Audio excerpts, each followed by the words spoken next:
times since Carl's discovered that the physical world exists, you can have nutrient forcing and salinity. So for about 10 years he told me I was an idiot for ever thinking about the physical world, or in vertical resolution, 2D world's enough. And then recently, probably the last couple of years, he's discovered salinity and temperature and the 3D world. So that's come into EWE.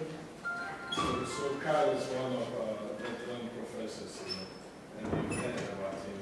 If you can deal with Carl, you can deal with it in a professional, It's very good, very just goes off. It's amazing. He also smokes like a chimney. Yeah. But also runs. It's the oddest combination of individual I've ever been. He's a lovely man. He's been teaching for 42 years at UBC. He finished his PhD about 24 years and became a professor there. So. When I first met Carl, I'd never met him before. I was being sent there by my supervisor who had been one of his students. And it was a Sunday and I knew he was in there, but all the doors were locked. So I walked around the outside of the building until I found one of all the cigarette butts under the window, knocked on it and said, "Carl?" And you were right, yes. You saw him retire when they put him in a building that he couldn't smoke in, but he hasn't done that. So basically with Ecosim, you take the same, Ecopath is your initial condition for Ecosim. So it's pretty much all the same terms. You don't have to add any other initial conditions. Ecopath effectively are the initial conditions. It just makes it time dynamic. So how does it change through time? So you've still got the growth due to eating, minus the predation plus the immigration, and then any of the other kind of mortalities or immigration. So probably, again, if they think about the controversies that have surrounded Ecopath with Ecosim, what's called the vulnerability term, which is how the time dynamic diet works, is probably the hottest parameter that had any kind of discussion in the ecological world. Because basically it wasn't something, it's actually true now for a lot of end-to-end models. The key part is the diet connection, and you can never directly measure them. So we have the same issue in the mantis. It's a slightly different concept, but it's quite closely related. Now it dictates how much bottom-up versus top-down control there is in any one feeding interaction. Now there's lots of shortcuts on how you might want to estimate what that is, but basically, sum it up, if it's a very low value, that means it's bottom-up control, the environment and production is driving what's happening above. If it's a very high value, you almost lock the volterapy, a top-down control. There's some other parameters, and I'll get more into vulnerability in a minute. There's some other parameters that are important in there. One of them was the predator effect on feeding time. So you can actually say how risk-averse a species is. Is it a nervous species, or is it a species that doesn't care? So if you've got a value of 1, the animal will stop feeding as soon as there's a predator anywhere near it. So it uses some fancy maths to say how that relates to biomass, given it's a biomass pool model. But basically, the higher the value, the more timid the species is. So as the predator biomass goes up, its rate of feeding, the prey's rate of feeding drops away. Or you can have the opposite. You can have a prey that just completely ignores the predator being there. So it's not going to change its behaviour at all. But that makes it more likely to get caught and get eaten. You also have to have, well, you can have environmental tolerances now that we've got physical world potentially in there. And there's also how catchable the species is by the fishery. So this is sort of the base parameters. Again, it's just a spreadsheet. Most of these parameters, you'll play within a sensitivity analysis sense, but not too many of them can be directly observed. And that's probably the biggest criticism of most of the end-to-end models. There's a whole bunch of parameters that we can never directly observe. What Ecosim will cover though is ontogenetic shifts, feeding-related changes. As the system changes, it will change diet through times. And then trophic effects between predators and prey, and even also between habitat and things. So if you think of the forcing functions, you can feed in environmental forcing functions if you want. They haven't completely forbidden that. You can feed in different kinds of fishing patterns, all that kind of stuff. Part of the things that makes it quite useful to play with, though, is I use it as a toy model that I take to the community. So I'll set up a model of a system and I take it for people to play with, because you literally can draw on what the fishing is doing. You just draw on the screen, this is what I want the fishery to do. So it's a very useful interface for having that rapid discussion with people. So we had a case up in the far west of Australia where it's all desert, except there's a reef on the edge of it. So about 400 kilometres up the west coast of Australia, right up on the top. The reef is from me to the back of the room away from the shoreline. So anybody can walk out to this coral reef.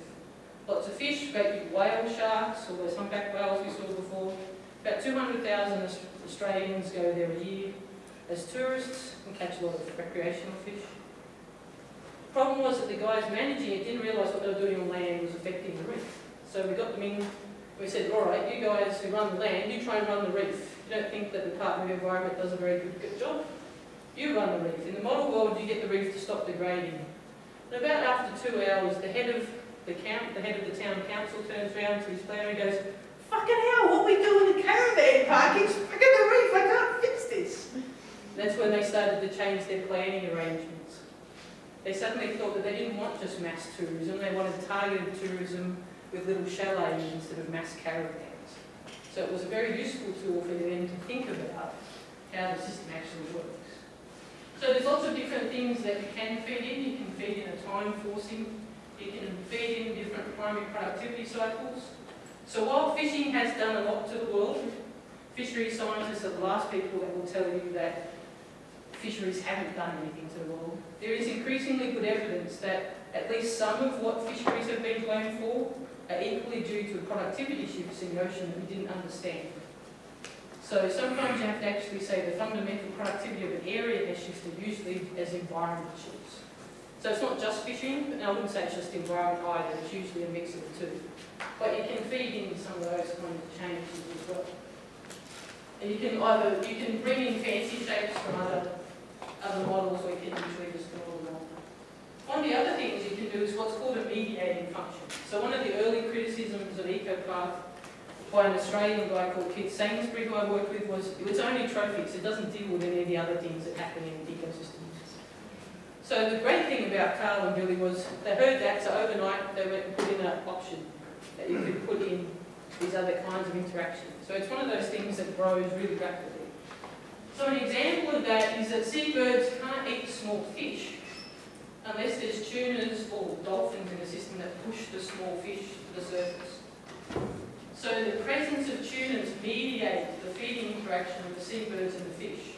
So these two animals never directly interact with each other. They don't eat each other, they're not habitat for each other, but the presence of this one is required for this one to get enough food. So you can represent that kind of interaction in the model as well. And you do that by drawing on the relationship between the species, and you can have multiple species involved, and then you just say which species it applies to. Now back to this vulnerability term. So it defaults to it's on a bit of a log scale, so it defaults to a value of about 2, which is some bottom up, some top down.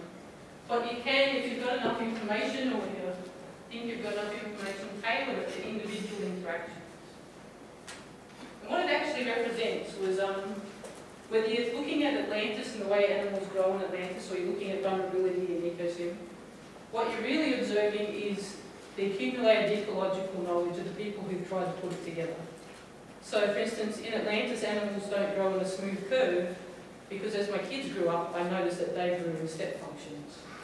They don't grow in a smooth, they go out, and then they go up, and then they go out, and then they go up. So we didn't quite jump away having a smooth growth curve.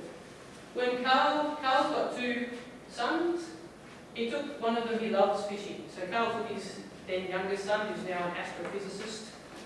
His other son's a fighter pilot, so try never to piss him off. Basically, he took his youngest son, Will, fishing, and Will was looking over the boat edge and goes, "Look, all the little fish are hiding from the big fish in the weeds." And Carl goes, "Oh, that's the missing bit I've been trying to pick on." So he actually cites Will in his paper where he explains how this works. So basically, you've got the part of the prey population that's vulnerable to the predator, and the part that's, invulnerable, that can't be defended. And the vulnerability term that everybody talks about is the rate of turnover of this grouping, because the predator can actually only access that.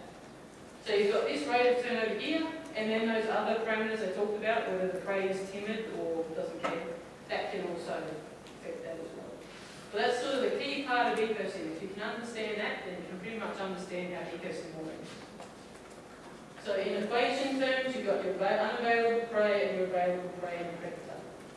And that's that little b there, the littlest b, is what's caused all the hassle. Once you can come to terms with that though, basically what you do is you can literally draw on what happens to fishing through time, and you can see what happens to the biomass. If you've got environmental forcing behind, obviously this will be a lot more jumpy. One of the tests of your Ecopath model is if you turn on Ecosim, does it stay a flat line?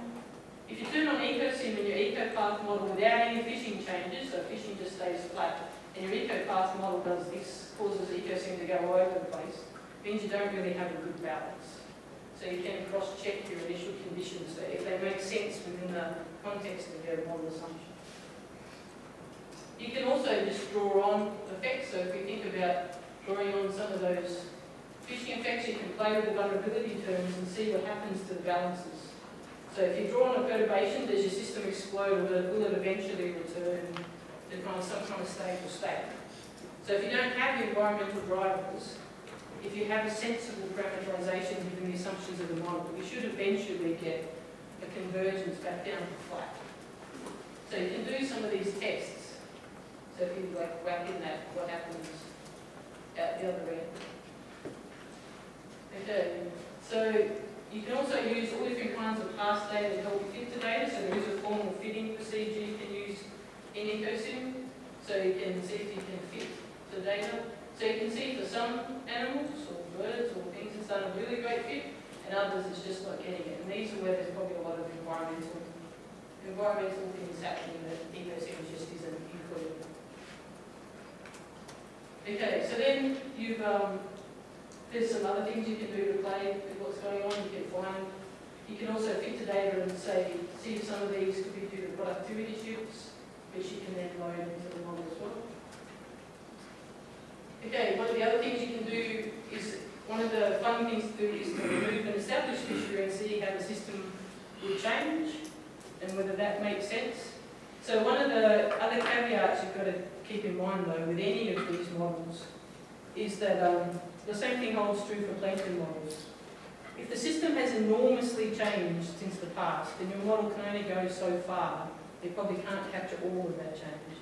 So if you've got a model that doesn't have a droop equation in it, or the internal pools for plankton, it'll do eutrophication fine, but the same set of parameters probably won't deal with oligotrophic systems, okay? In the same sense, for instance, in North Sea, it's been fished for so long now, it's changed so much, that if you take fishing out of the North Sea models, you'll get a different system state to today, but you're highly unlikely that you're getting back to what it was 5,000 years ago, because the system has just restructured so much. You can use there's also other extras inside Ecosim. Some of that's what's called policy searches. So I don't like trying to find optimal answers, but they do have use in certain areas. And one of the tools that you can use in Ecosim is you can say, what kind of rules, if we applied them to different parts of the fishery, would produce our objective in terms of economic return, the number of jobs, and the biomasses of the different groups. So you can change those weights. You can put 0 weights on the environment, you can trash the environment for the economy, you can kill the economy for the environment, you can try to juggle the 3. But basically, you don't have to have one policy per fleet through time. Like this example, you can have multiple different colours and see what happens if I had MPAs in the start and then a quota in the end, or different levels of fishing pressure and reality through time. How would that affect? And then you can look at instantaneous, you can look at the short-term returns and then the long-term over entire one, how all that would meet your objectives. So that's one thing you can do. You can do what we call a policy search. They can actually be really informative. There can be some, depending on what you pick here, you can find some cases where some fisheries you just shouldn't bother with because they're just really not helping at all, and it wants to put them all the way down to 0. And there can be some other unusual fisheries or new options you hadn't thought about that pops up. One of the other tools, yep. If you have time, I have a few slides on that. Yep, It's really nice to, because balancing objectives and so on. Yep. So I think I've only got about 2 more slides for me, and we can have a sheet. And then after, depending on how we're going for coffee, I don't know what time we're supposed to be on. My brain's still fixing it, hasn't it? We'll play with this afternoon. So basically, the other part, the other major extra you have in Ecosim is what's called management strategy evaluation.